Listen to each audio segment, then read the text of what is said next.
fidèles de notre chaîne YouTube, nous vous saluons dans le nom de notre Seigneur Jésus-Christ. Nous nous retrouvons dans ce beau cadre du bureau du représentant légal et visionnaire des églises Bergerie des Dieux, Terre Promise. Et en face de moi, c'est lui-même le visionnaire à qui nous allons adresser quelques questions pour arriver à expliciter tant soit peu sur la vision. Cette vision de la Bergerie des Dieux, Terre Promise. Eh bien, ce n'est pas à moi de l'expliciter.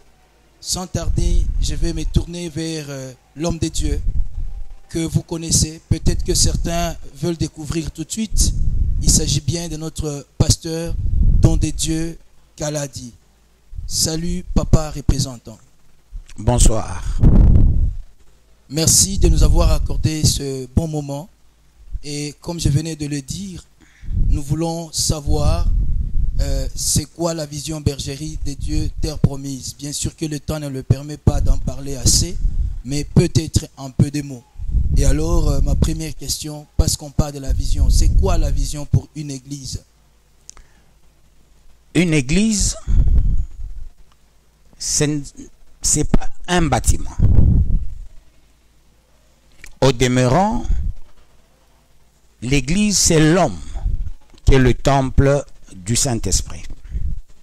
Néanmoins, comme Dieu est ordonné en envoyant son Fils unique Jésus-Christ, il nous a dotés du Saint-Esprit. Parce qu'il a dit, il aurait fallu que je m'en aille, et lorsque je m'en serai allé, je vous enverrai la terre, le Saint-Esprit. Le Saint-Esprit, quand il vient avec 9 dons spirituels. Lui-même Jésus, avec 5 dons ministériels. Dieu lui-même avec un seul don qu'on appelle l'amour. L'amour, les 5 ministères, les 9 dons spirituels doivent être dans un beau cadre qu'on appelle l'assemblée des saints. Pour que l'assemblée des saints soit validée, il faut qu'il y ait le tenant de la vision que Dieu a doité, lui donnant la vision est sectorielle. Chaque église a sa vision. Mais toutes les églises ont une même doctrine et une même mission. La vision est sectorielle, la doctrine universelle et la mission universelle. Parlons-en par rapport à la question. S'agissant de la vision, c'est une projection dans le temps et dans l'espace des matières appropriées, et ces matières doivent être bénéficiées par les fidèles. Et qui donne la vision, c'est Dieu. Étant donné, Dieu donne à un visionnaire une vision qui est une projection dans le temps et dans l'espace. Et derrière, il y a une matière appropriée. Voilà pourquoi chaque église a une vision. La nôtre, la vision se résume en soin, vie, abondance. Dieu prend soin. Il donne la vie, il donne l'abondance. Voilà la vision de la Bergerie de Dieu, Terre Promise. Oui, ça c'est la vision. En ce qui vous concerne, comment vous l'avez eu, dans quelles conditions, peut-être de manière succincte, comment est-ce que vous l'avez eu? Question peut-être plus loin qu'on se pose, et les autres serviteurs, comment peuvent-ils la recevoir? C'est une longue histoire. J'ai une histoire avec Dieu. C'est pas pour rien. On me prénomme Don de Dieu. On me nomme Kaladi. On me poste-nomme Kadianda. Tout ça, c'est toute une histoire avec Dieu. Au demeurant, on m'avait donné le nom de Jésus-Christ par le fait du refus de la grossesse. Je suis né miraculeusement. Et quand je parle, je suis à Kambove.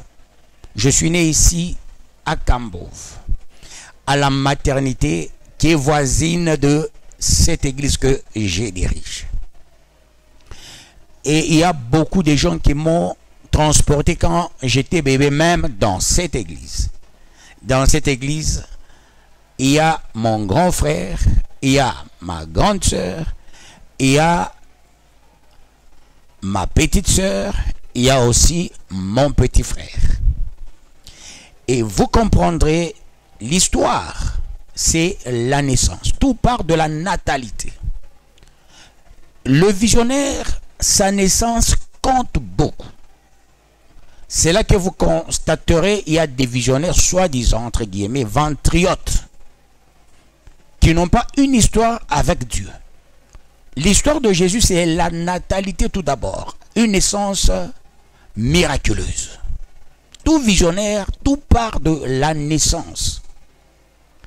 Comment je suis né? Je suis né un mercredi, 18 mai 1966. Dès lors, la maman a senti certains mouvements dans son ventre. À l'époque de la Belgique-Camine, il fallait faire venir l'ambulance. Et là, il y avait une sœur religieuse dans l'ambulance. Il y avait aussi une infirmière dans l'ambulance, aussi le chauffeur. Et quand nous sommes, pour maman, ce n'était pas le jour de l'accouchement. Parce que les calculs, c'était 5e mois. Et quand nous partions dans le ventre, d'après les explications qu'on m'a fournies, on arrive au bout de l'avenue. On a entendu une voix sortie du ventre de ma maman. Jeter ce qui était sorti. Parce que scientifiquement, ce sont des choses qu'on ne peut pas comprendre. Même la naissance de Jésus-Christ, scientifiquement, n'est pas explicable biologiquement. Je suis moi-même scientifique. Je sais de quoi je parle. Alors, on arrive au niveau de Pépé, une autre voix est sortie. Maintenant, on dit, mais ça fait maintenant 2. La sœur religieuse dira, maman, c'est Mwakana. On dit, non, Mwakana, c'est toi. C'est dans ton ventre. On sent une voix qui est en train de sortir. Pas d'un bébé. D'une grande personne. Une voix enrouée, rock. Avant d'entrer à la barrière de la maternité, une autre, la 3e voix. On dit, mais ça c'est miraculeux, cet enfant en train de parler. À peine on arrive à la maternité, on dit, on va contrôler. Mais on voit le bébé qui sort. Un bébé de 3 kg 750 grammes. 3 kg 750 grammes. Et là, on a fait venir papa. Papa dit, c'est pas mon enfant. C'est pas mon enfant. Un enfant de 3 kilos, c'est pas mon enfant. Si mon enfant, il doit avoir 5 mois. Pas quelqu'un qui a 3 kilos 750. Vous voyez, avec l'expédition de la Gécamine à l'époque, on a tiré du sang, on a envoyé à Londres. Les gens connaissent le modus operandi d'hier, de la Belgique, puis Londres pour tester. Parce que le problème de l'ADN, c'est comme ça on faisait à l'époque. On envoie, on dit non, non. C'est compatible avec le sang de papa et de maman. Déjà en amont, on avait dit, comme c'est quelqu'un qui a parlé 3 fois, un certain 18 mai, qui correspondait la date du 18 de certains grands de catholiques, ils se sont dit non, cet enfant désormais se nomme Jésus-Christ. Maintenant, quand on a renvoyé, qui avait donné ce nom-là? C'est le prêtre, ok, qui a donné le nom de Jésus-Christ. Ça, c'est la première phase. Oui, ça, c'est la première phase. Après, le temps vraiment ne nous permet oui, il pas faut que de je revenir. termine, ça, c'est très important. D'accord. quand on a retourné les résultats, on dira non, c'est la compatibilité du son et de papa et de la maman. C'est ainsi que mon père, on m'avait expliqué ça, il s'est mis à genoux, il m'a pris, il dit non, non, moi-même ton père, je te donne le nom. Tu es le don des dieux. Kaladi, Kadianda, un don. Tu viens du ciel. Tu viens du ciel. Voilà, il y a ceux-là qui m'appelaient Dieu donné. Certains Kassaïens, pour bien, qui ne savent pas dire Dieu, ils disent Dieu. Hein, voilà, c'est là que vous entendrez certains Kassaïens qui appellent Dieu d'eau. Au lieu de don des dieux, Dieu donné, Dieu d'eau. Et on a fini par Séraphinus. Pas comme il est Crispanus, moi Séraphinus, c'est-à-dire un nom des dieux, Kaladi, Kadianda, entouré des séraphins. Voilà la naissance de quelqu'un, une naissance miraculeuse qui a droit de recevoir la vision. Et jusque-là, ce sont des constats. Mais en ce qui vous concerne, comment étiez-vous convaincu que j'ai reçu la vision et cette vision vient de Dieu? Voilà. Quand est-ce que je me suis accepté? Au demeurant, ce sont des messages. J'étais le chouchou de tout le monde. Étant donné à l'époque, on me prenait par moment pour faire des discours devant les autorités. Devant les Mobutu, les Nyerere, les Kaunda, la plupart des autorités à l'époque. Mon comportement par rapport à certains enfants, parce qu'il y en a, même de nos jours à Kambov, les gens avec lesquels nous avons grandi. J'ai une jeunesse différente de beaucoup de jeunes. Dans beaucoup de choses. Alors, tout le monde avait son œil braqué sur moi. À un âge bas, je reçois une vision. Je suis encore un enfant. Jeter aussi la vision parce qu'il y a trop de copistes. Je venais de voir ça. On m'amène directement chez le prêtre Van Compel. Il me reçoit. Et là, il y avait ce qu'on appelle la confirmation catholique de mes aînés. On m'a présenté entre les mains de Monseigneur Kabanga. Il m'aimait beaucoup. Même de nos jours, il y a Monseigneur Solochi qui m'aimait aussi beaucoup. Lui, il est encore vivant, connaissant mon histoire. Alors, Monseigneur Kabanga me tient à la main. On me pose la question. Qu'est-ce que tu as vu? J'ai expliqué la vision. On dit, c'est pas vrai, un enfant de cet âge. On a demandé aux parents de me garder jalousement. Et là, j'ai vu quelque chose de formidable. On a dit, il faut qu'il soit prêtre. Il doit faire le petit séminaire, après le grand séminaire. Il faut qu'il ait un peu de suivi. Voilà pourquoi quand j'avais un peu pris de l'âge, on m'a pris dans ce qu'on appelait Focolari, là où j'ai œuvré. Je n'ai jamais été acolyte. La plupart des gens disent que j'étais acolyte. Je n'ai jamais été chantre. La plupart, je me suis fait chantre un seul jour après j'ai quitté à l'église catholique. Je n'ai jamais été acolyte, mais j'étais dans Focolari. Je recevais des visions. C'est connu des prêtres, c'est connu des mamans de l'église catholique qu'on appelle des Diamatakatifu, là où mon père et ma mère œuvraient. Tout ce que j'ai donné comme vision. Quand je dis je vois un accident, effectivement il y aura un accident. On viendra voler chez nous, effectivement on viendra voler. Papa, tu auras une promotion, effectivement il aura la promotion. Il y a un deuil, un enfant d'un âge trop bas. C'est pourquoi j'étais le chouchou de tout le monde, de tous les grands.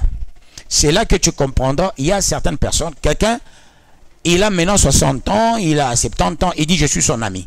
Parce que j'étais toujours au milieu des grands par rapport à mon quotient intellectuel. Parce que je suis né avec un quotient intellectuel de 10%. 10 sur 10. Ça dit 100%. Parce qu'à l'époque, on calcule aussi le quotient intellectuel. Oui.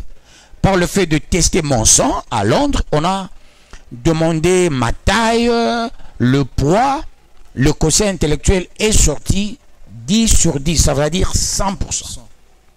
Et voilà un homme comme ça, à qui Dieu a confié une vision. J'attends s'il y a une question pour la clarification. Justement, parce que nous parlons de la vision que vous avez reçue. Là, c'est la deuxième phase. Après l'état de bébé, finalement, vous êtes jeune. Et aujourd'hui, si vous êtes visionnaire de la bergerie des dieux Terre Promise, comment vous avez reçu cette vision-là de manière... Comment j'ai reçu la vision de la bergerie des dieux Terre Promise? Est-ce que vous étiez pasteur, vous étiez ancien? Je n'étais pas pasteur ni ancien, au demeurant. Je me suis converti. J'étais catholique. Je me suis converti en premier graduat à l'église Jeunesse Internationale de Plein Évangile. Celui qui m'avait fait convertir, c'est Parcel Marcel Tongonga Kolo, et vous l'avez vu venir ici. Il a même prêché ici à la bergerie. Mais celui qui était le pasteur titulaire, c'est Jérémie Samalo. C'est mon premier pasteur. Alors, quand j'avais peur de dire à mes parents, j'ai déjà commencé à prier dans une église pentecôtiste. Quand je rentre à Kambov, je prie à l'église catholique. Je suis à Lumbashi, je prie à l'église Jeunesse Internationale de Plein Évangile. Et quand je finis les études, j'étais obligé de dire aux parents, papa, je ne suis plus catholique. Il dit, c'est pas mal. C'est pas mal. Et j'ai effectué certains voyages. Et après, je suis rentré pour prier avec le pasteur Kazadi. La première fois, consciemment, quand Dieu m'avait parlé, j'étais encore très jeune. C'était au mois d'août. J'étais encore très jeune. Et là, j'avais vu des choses extraordinaires que je ne peux pas... Nous sommes dans un monde de Toubou. Pour éviter des polémiques. Hein. J'étais ça. Mais non, pour la vision de la bergerie des dieux, Terre Promise. C'est quand je suis avec le pasteur Kazadi à l'église Church of God. Au début, nous étions dans la 8e communauté. Alors, nous avons quitté la 8e communauté. Nous sommes entrés dans l'église Church of God. Alors, c'est en 93. Nous sommes à la montagne. Dieu m'a donné le livre d'Ézéchiel 34. Il ne m'avait pas encore donné le livre de Jean 10. Il me dit, prends ça. C'était un samedi. Il dit, demain, tu vas prêcher. À la 8e communauté. Et là, j'étais le chargé de l'intercession. C'est un élément important. J'ai amené l'intercession à Kambov. Dans toutes les églises, l'intercession n'existait pas.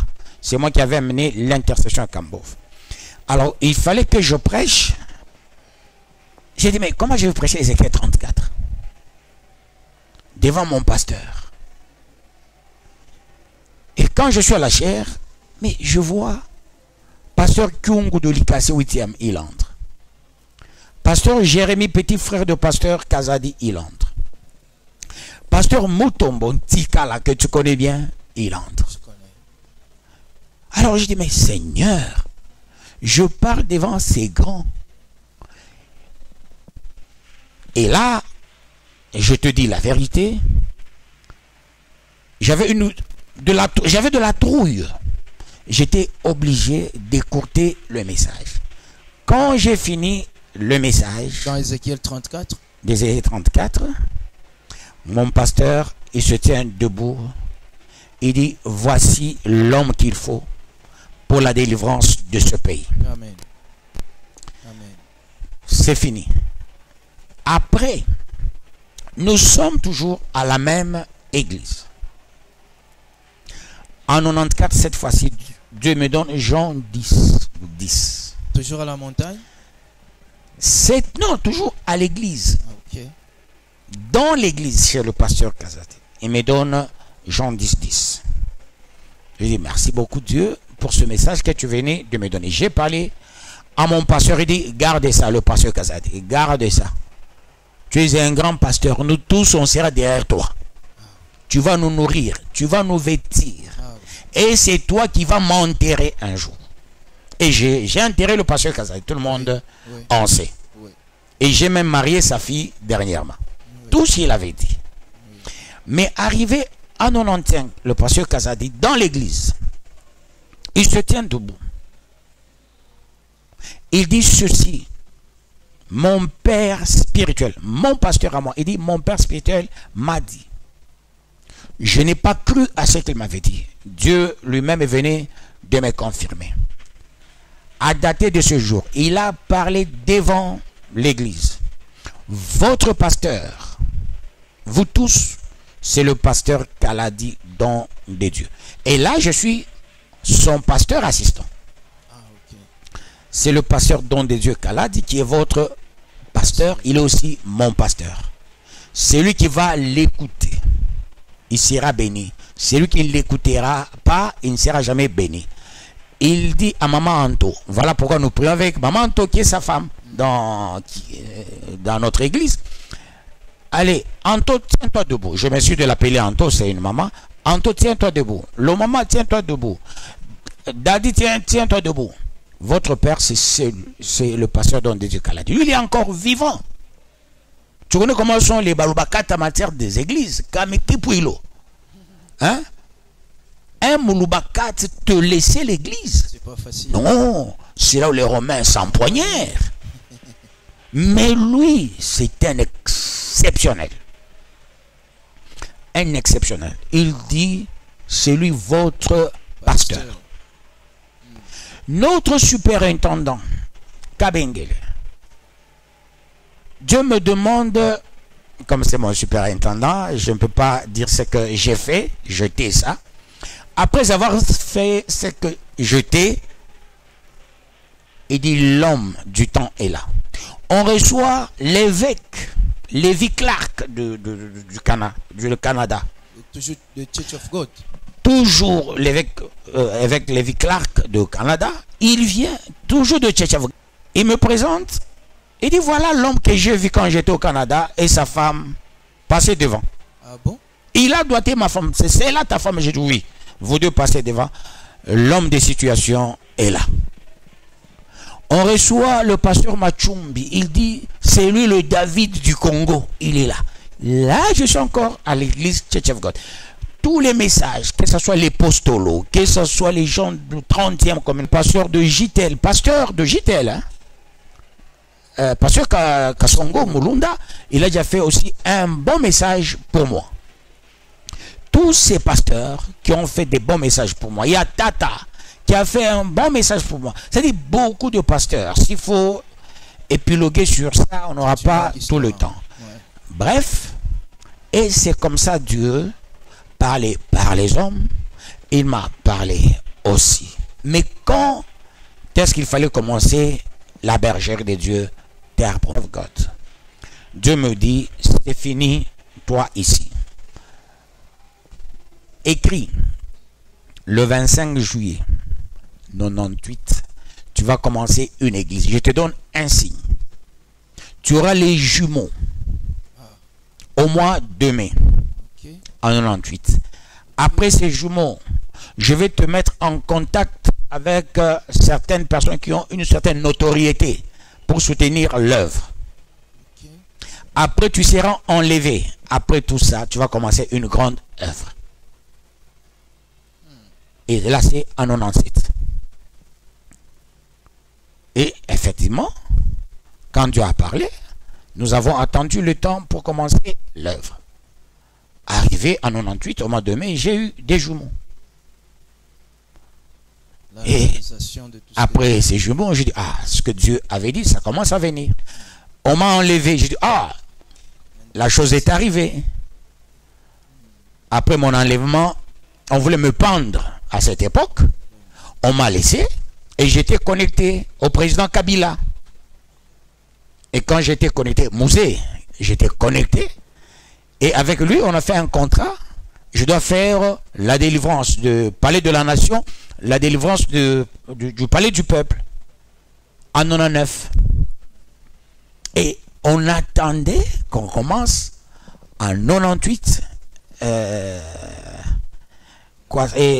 au mois de juillet, l'œuvre de Dieu. Arrivé le 25 juillet, moi j'étais à l'annexe chez Papa Kabamousso, au 306. Mais on va commencer j'étais dans mon salon. Je suis chez moi en train de me laver, mais je vois le pasteur Kabemba, il vient et me dit, non, non. Nous sommes devant. Devant où? Papa Kaba a tout le temps levé. Il nous a donné son garage. Vous leur avez déjà partagé cette vision? Oui, j'avais déjà partagé avec le pasteur Eli, pasteur Kabemba. Nous nous sommes dit, on va commencer. Mais dans les préparatifs, j'ai commencé avec ma femme, Diacre Béa, et maître Jacques, Ilunga. Comme ça, on avait commencé à 3. Toi, avec ma femme, Diacre Béa, Ilunga. Après Ilunga, il y a qui est venu, c'est qui Nyota, la fille de l'ancien commandant de Kambove, monsieur Kiboko, capitaine. Et on a commencé à 4. La 5e personne, il y a, c'est qui le frère, le nom m'échappe. Nous étions à 5 quand on a commencé, avant le 28, les préparatifs. Mais le 28, et plutôt le 25 juillet, on commence l'œuvre à la Boérie. Mais je te dis, nous étions déjà à 22. Le tam-tam est là. Comment est-ce que les gens ont su? En dehors de 5, il n'y a que pasteur Eli qui était au courant. Il y a pasteur Kabemba qui était au courant. Il y a la femme de maman Inès et maman, c'est qui, maman Lèche, qui était au courant. Mais je te dis, le premier jour, tout le monde, c'était un vendredi. On a pris le vendredi 25 juillet, 26 juillet, 27, mais on avait même la guitare. Ah bon?